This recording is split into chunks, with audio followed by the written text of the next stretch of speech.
ಮುಖ್ಯಮಂತ್ರಿಗಳು ಮಂತ್ರಿ ಮಂಡಲ ರಚನೆ ಆದ್ಮೇಲೆ ಪ್ರಥಮ ಸಚಿವ ಸಂಪುಟದಲ್ಲಿ ನಮ್ಮೆಲ್ಲ ಸಚಿವರಿಗೂ ಕೂಡ ಒಂದೊಂದು ಜಿಲ್ಲೆಗಳಿಗೆ ಹೋಗಬೇಕು. ಕೆಲವೊಂದ್ ಕಡೆ ಅತಿವೃಷ್ಟಿ ಇದೆ, ಕೆಲವೊಂದ್ ಕಡೆ ಅನಾವೃಷ್ಟಿ ಇದೆ.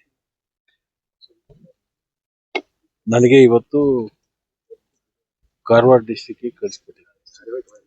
ಇವತ್ತು ಮತ್ತು ನಾಳೆ 6 ಕ್ಷೇತ್ರದಲ್ಲಿ ಎಲ್ಲೆಲ್ಲಿ ಅತಿವೃಷ್ಟಿ ಆಗಿದೆ, ಏನೇನು ಹಾನಿಯಾಗಿದೆ, ಇದನ್ನೆಲ್ಲವನ್ನು ಕೂಡ ಒಂದು ಅಧ್ಯಯನ ಮಾಡಿಕೊಂಡು ಮುಖ್ಯಮಂತ್ರಿಗಳಿಗೆ ಇದರದೊಂದು ರಿಪೋರ್ಟ್ ಕೊಡ್ತಕ್ಕಂಥ ಕೆಲಸ ಮಾಡ್ತಾ ಇದ್ದೀವಿ. ಜೊತೆಗೆ ಎಲ್ಲ ಕಡೆನೂ ಕೂಡ 31 ಜಿಲ್ಲೆಗಳಿಗೂ ಕೂಡ ಪ್ರವಾಸ ಎಲ್ಲ ಸಚಿವರಿಗೂ ಪ್ರಾರಂಭ ಆಗಿದೆ. ಯಾವ ಜಿಲ್ಲೆಯಲ್ಲಿ ಸಚಿವರಿಲ್ಲ ಆ ಜಿಲ್ಲೆಯವರಿಗೆ ಬೇರೆ ಜಿಲ್ಲೆಯ ಸಚಿವರನ್ನು ಕೂಡ ಕಳಿಸಿಕೊಡ್ತಕ್ಕಂಥ ಕೆಲಸವನ್ನು ಮಾಡಿ ಒಟ್ಟಾರೆ 31 ಜಿಲ್ಲೆಯಲ್ಲಿ ಕೂಡ ಎಲ್ಲ ಸಚಿವರು ಅಧ್ಯಯನ ಮಾಡಿಕೊಂಡು ಎಲ್ಲಿ ಕೆಲವೊಂದು ಕಡೆ ಬರ ಇದೆ, ಕೆಲವೊಂದು ಕಡೆ ಅತಿವೃಷ್ಟಿ ಆಗಿದೆ, ಸಂಪೂರ್ಣವಾಗಿರ್ತಕ್ಕಂಥ ಮಾಹಿತಿಯನ್ನು ಪಡ್ಕೊಂಡು ಮುಂದೆ ತುರ್ತಾಗಿ ಏನ್ ಕೆಲಸಗಳನ್ನು ಮಾಡಬೇಕು ಅಂತಕ್ಕಂಥ ಒಂದು ಚಿಂತನೆಯನ್ನು ಇಟ್ಕೊಂಡು ನಾವು ಬಂದಿರತಕ್ಕಂಥದ್ದು. ಇವತ್ತು ನಾಳೆ ನೋಡಿಕೊಂಡು ನಾನು ಸರ್ಕಾರಕ್ಕೆ ಒಂದು ವರದಿಯನ್ನು ಕೊಡುವಂತ ಕೆಲಸ ಮಾಡ್ತೀನಿ. ಈಗಾಗಲೇ ನಮ್ಮ ಜಿಲ್ಲಾಧಿಕಾರಿಗಳಿರ್ಬೋದು, ಜಿಲ್ಲಾ ಪಂಚಾಯತಿ ಸಿಒ ಇರ್ಬೋದು, ಸರ್ಕಿಟ್ ಹೌಸ್ದಲ್ಲಿ ಕೂತ್ಕೊಂಡು ಅವ್ರ ಕಡೆಯಿಂದ ಎಲ್ಲ ಬ್ರೀಫಿಂಗ್ ಮಾಹಿತಿಯನ್ನು ತಗೊಂಡು ವೀಕ್ಷಣೆ ಪ್ರಾರಂಭ ಮಾಡ್ತೀವಿ. ಇನ್ನೊಂದು ಬಿಜೆಪಿ ಅವರು ಹೇಳುವಂತದ್ದು ಇದೊಂದು ಸಾಂವಿಧಾನಿಕ ಹುದ್ದೆ, ಸ್ಪೀಕರ್ ಮತ್ತು ಸಭಾಪತಿ.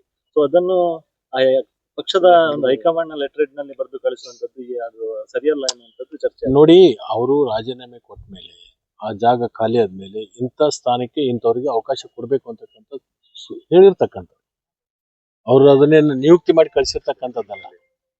ಆ ಜಾಗ ಖಾಲಿ ಆದ್ಮೇಲೆ ಆ ಜಾಗಕ್ಕೆ ಇಂಥವ್ರನ್ನ ಕೂಡಿಸ್ಬೇಕು ಅಂತಕ್ಕಂಥದ್ದು ಪಕ್ಷ ಹೇಳಿರ್ತಕ್ಕಂಥ. ತಪ್ಪೇನಿದೆ? ಅದು ಬಿಜೆಪಿಯಲ್ಲಿ ಆಗಿರ್ಲಿಲ್ವಾ, JDS ದಲ್ಲಿ ಆಗಿರ್ಲಿಲ್ವಾ? ಮತ್ತಿನ್ಯಾವ್ದ್ರಲ್ಲಿ ಕೂಡಿಸ್ಬೇಕು? ಅದಕ್ಕೆ ಆದ ಒಂದು ಚೌಕಟ್ಟೆ ಇರ್ತದೆ. ಒಬ್ಬ ಸಭಾಪತಿ ತಪ್ಪೇನಿಲ್ಲ. ಆ ಸ್ಥಾನ ತೆರವಾದ್ಮೇಲೆ ಯಾರನ್ನ ಅಲ್ಲಿ ಕೂಡಿಸ್ಲಿಕ್ಕೆ ಸೂಕ್ತ ಅನ್ನುವಂಥದ್ದು ಅಧ್ಯಯನ ಮಾಡ್ಕೊಂಡು ಮಾಡಿರ್ತಾರೆ. ತಪ್ಪಲ್ಲ. ಎಲ್ಲರನ್ನ ಹೇಗೆ ಜೊತೆಗೆ ಕರ್ಕೊಂಡು ಹೋಗ್ತೀರಿ ಅಂತ ಹೇಳಿ ಒಂದಿಷ್ಟು ಅಸಮಾಧಾನ ಇದೆ ಜನರಲ್ಲೂ. ಈ ಪ್ರಕಾರ ಈ ಜಿಲ್ಲೆಯಲ್ಲಿ ಯಾವುದು ಕೂಡ ಅಸಮಾಧಾನ ನನಗೆ ಕಂಡಿಲ್ಲ.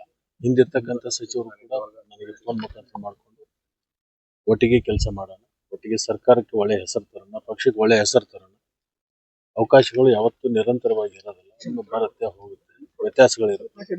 ಆದಾಗ ಅಂಥದ್ರಲ್ಲಿ ನಾವೆಲ್ಲೂ ಕೂಡ ಒಂದಾಗಿ ಹೋಗ್ಬೇಕಾಗಿರ್ತಕ್ಕಂಥ ನಮ್ಮ ಕರ್ತವ್ಯ ಅನ್ನುವಂಥ ಮಾತನ್ನು ಕೂಡ ನನಗೆ ಹೇಳಿದ್ರು.